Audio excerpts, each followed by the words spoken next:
le voina kan thu pui bua sei sa ania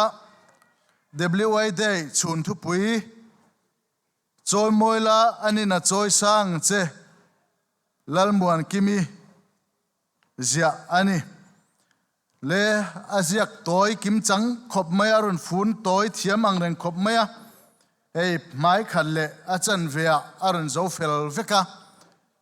thu pui mang hian soi chun zom kan tum do nani le kan thu pui chang than kan chian nga lang thu fing te bungli chang riat thu fing te bungli chang riat choi moila ani na choi sang ang che ilom chuan zaoma asia mang che choi moila ani na choi sang che ti kha kan thu pui ani le zoi muang in soi kan tumanga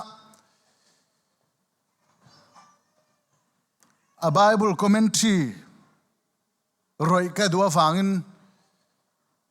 choi moila ani na choi sang che en ila mizo tonga hian sam som kwa panga te som kwa paruk te o local rural pa choi moi hlim takin izayang ti te lalpa chumin choi moi lalpa chu I choi moi ang u ati te chanchin tha luka bung khachang somli paruk marin kanunin lalpa chu a choi moi e ati te ten tufing FEC bung ruk thua no pang te fuina khan in nu le in pa te choi moi ru atia chu mi zawa chuan choi moi ti khan amang ta vekani ama ro chu a tong kam atum le enge a soi tum chan kan shelo chuan choi moi ti hian ke ni chon pathian fakhla sa a ma alam vek tura hen kan ngaya chu a soi tum ber chu ani melo ni hei hi a thupuya po fin na hlok zia tiania fin na lam thil a soina ania le choi moi la choi sang che King James version a chuan excel har en she shall promote thee atiani excel kha keni mizo Bible a chuan choi moi atimaya sam som kwa paruk chang khat kan chial khan olal pa choi moi la thar sa ula leilung lua zong tu lal pa choi moi in zai ru atia chu choi moi in ati kha heta chuan sing unto the Lord ati mai ni chu heta hian michina choi moi ati kha adang le a keni mi zawa chon choi moi avai na tia heti han ngai mai chon ain ang vikani lomi ti tur hian ain fin theyani kan shet fin theyani amaro chu tong dang han ti khang lai ka shet wang le ka thiam wang ani lonia a shil fiana lampang kan soidu wang ni chu tiang ani lo chon eng tin nge nyang helaya fin na hi en tin nge kan choi moi chia mang le choi moi na hi en tin nge kan pe kang ti hi kan buai theyani chu wang som kwa panga po khan o local rural pa choi moi hlim takin izayang u atiani heta point come let us sing unto the Lord joys make full ati sing unto the Lord atiani chu keni mizawa chuan choi moi ang u lalpa chu I choi moi ang o local rural pa chu I choi moi ang u atilia luka bung khachang somli paruka khan mari chuan my soul don't magnify the Lord atikan nun na in lalpa chu a choi moi e kha a choi moi ta vek ani chu tilo ka soidu chan chu kan shet fin palang ti ka lo wang ani le King James a chun helaya tu FEC bung ruk chang hi thua khan inu le pa choi moi ro ati kha honor your father and mother ati nu le pa te choi moi na za na lan ti na ming chat pek na a soidu na ni le chu tiang chu alo nia a thu pui choi moi la ani na choi sang che ati chu eng tin nge nyang fin na lam thil a soina nia thu pui kan en khan he fin na chu eng tin nge nyang ti chuan he fin na ti hi wisdom tiani knowledge na lo wisdom kan ti reng chu missing in kan pian pui fin na kan zirna tanga kan nei ni lo pathian in lal Solomon chu pathian ne na lalpa emi heti zo zai ka shuai theina turin fin na min pero atia fin na pathian in apek khami fin na pek tharau pathian tharau azara kan lo nei fin na kan nei hi wisdom teni le chu wangin chu mi fin na kan nei chu pathian thu ani tu fing bung khat chang sari thua kan chairman in a cherka a commentin hemi choi moi la ti min silfiana bible chang te te kha karon chair chuak vek don ne voin chu thil dang ka soi don lo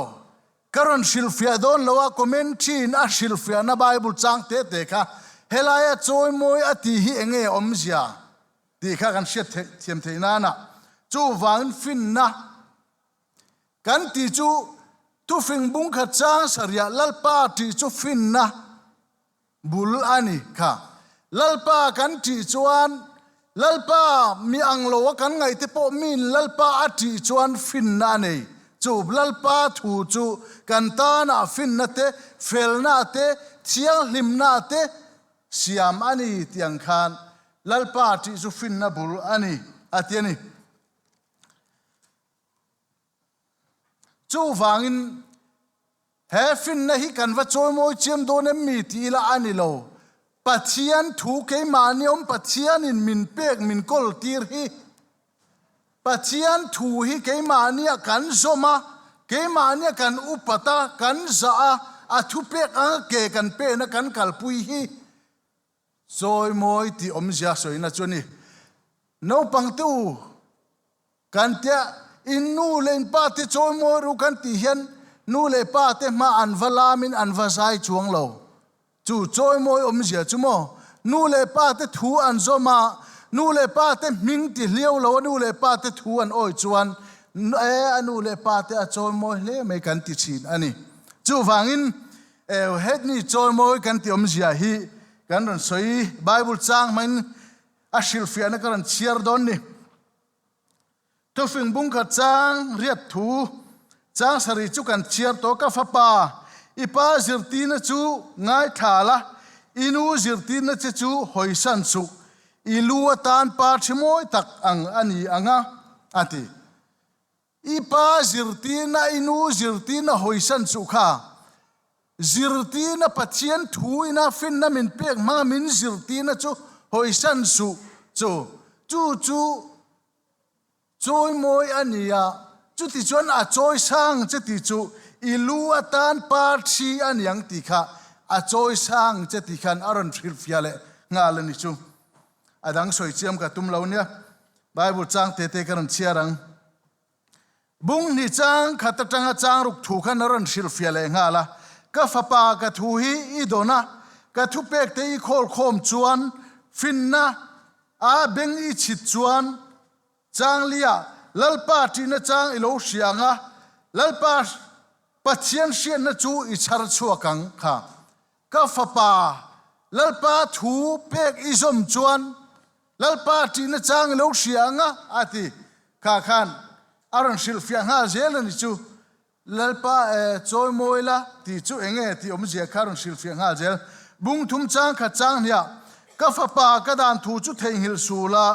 i thin lungin ka thu pek te chu zom reng zok ro se dam ni le kumte thamuan na te apek bel cha don chenia kha ka dan thu chu thei hil su ke ma ne dan thu pathian in min pek thu min pek min nu chia to hi chumi kan zom chu lalpa choi moi ania chu ti chuan dam ni le kumte thamuan na te ama choi moi tu piang te ne na chuan dam ni ati sei saka kumte ape thamuan na te ape thi nani chu wangin apoi mo hle mai bung thum cha som ni pakhata soilea ka fapa imita ta ken tir sula inun na tan nun na ani anga ti chuan ikunga tan him takin ti chuan ikunga tana him takin ikalanga ike chu apetek lovang ani imu anga tui takin imu ang kha lalpa thupe kan zom chuan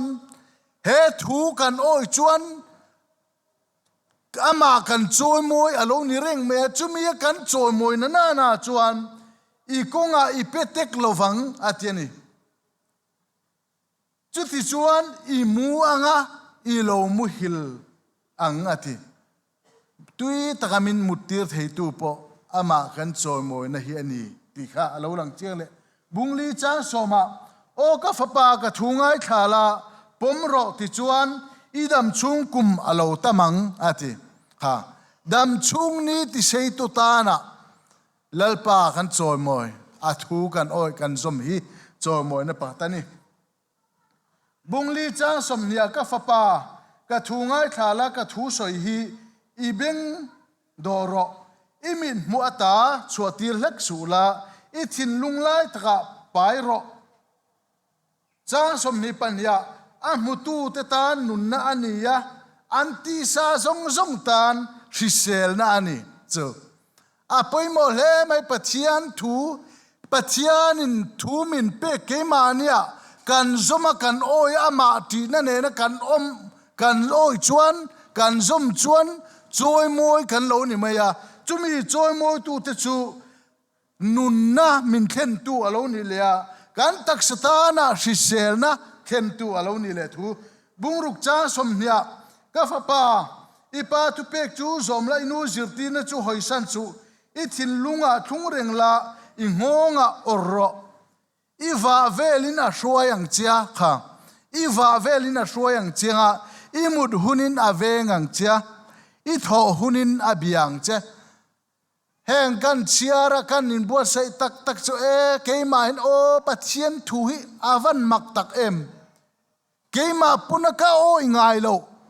a thu kan oi chon kan mut puin min lo venga ka tak satana nun na hrisel na lo nia dam reina lo ni boka chuti chuan i tho hunin abiang che pathian min fakinom ro se bung sari chang kha chang thuma ka fapa ka thu pomla ka thu pek te khol khom ro ka thu pek te zomla nung damin omro kha a thu pek te kan zom hi ama chomoi na chu alo ni bungria cha som thum pania khaile ka fapa te u ka thungai tharo u ka kong zo tu te chu mini hlo ani ama du dana kong zo tu te chu mini hlo ani chung zo tu te chu ama choi moi tu te ani ti kha ani le tang kom na mi china kan soi tak zong zong kha bible chang comment thin choi moi ti a hil fia na zong zong chu a thu pek zom ilu atan par thi choi moi la ani na choi sang che chu min da sa na min hlan kai na ama kan choi moi na na chon pathian in na kina main i lovin luwa min la hlang kai don ani thua soya dam ni le kumte thamwan na te min pek bel cha sak dona ten inun na ta nun na ninga konga him taka kal theina ani boka petek lo na tuk lo na ani boka ni kum alo tamanga nun na tan hrisel na alo ni bokang iwa velin a hruayang che chu kan va vel huna kal ngai na te om ngai na te kan shel lo ka beidong ta kan thut huna po min hruai tu tur ama kan chom moina ama kan tia thu pe kan som chuan i mut hunin avengang che i tho hunin abiang che nung damin i omanga ko a kong zo tu te chu min ni hlo anni ati lalpa ti hi fin na bulani thu finga khana soilia in ngai tlom na le lalpa ti manchu sumte chomoi na te nun na te kha atop khan na in ngai tlom na le lalpa ti manchu sumte chomoi na te nun na te engkim himal som kan dua chomoi hlo kan dua choi san kan du ani chuan lalpa ti a thu pek te von a thu min pek anga dik takanun hi chu kan ni hlo na tur chu alo ni lalpa na thu kan satan tharin mal min som sak ro se